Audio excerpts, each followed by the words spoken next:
Над 300 деца от старозагорските училища се включиха в първата по рода си съвместна инициатива на МО-галерия Стара Загора. Списание National Geographic Kids и община Стара Загора остави своя отпечатък. С огромен ентусиазъм учениците приеха идеята за създаване на най-дългата рисунка послание на тема "Душата на океана през моите очи, неговото богатство и опазване".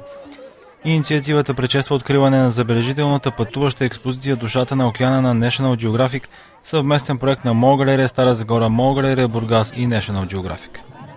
Щастлива съм да видя толкова много деца тук. Природата е това, което дава много радост в живота, но на което за бързото ежедневие обръщам все по-малко внимание. Щастлива съм да ви видя тук и ви пожелавам приятни емоции. Участниците бяха разделени в 30 отбора, като освен от училищата имаше представители на различни сдружения с нестопанска цел, като Зелени Балкани и Ротаракт.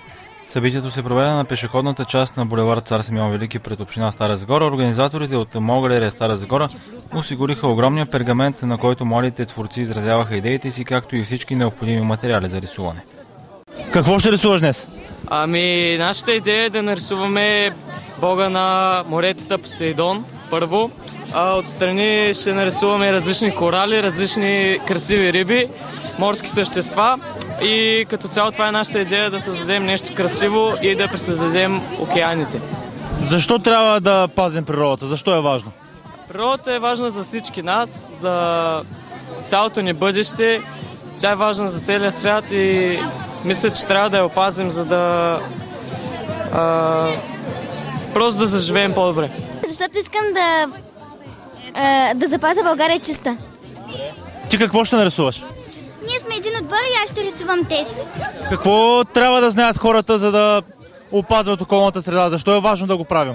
Хората е важно да опазват природата, защото иначе няма да е хубаво. Океан, водорасли и риби. Защо решихте да се включите? Интересно ли ви е тук? Да! Това е най-хубавата тема. Защо е важно да пазим природата?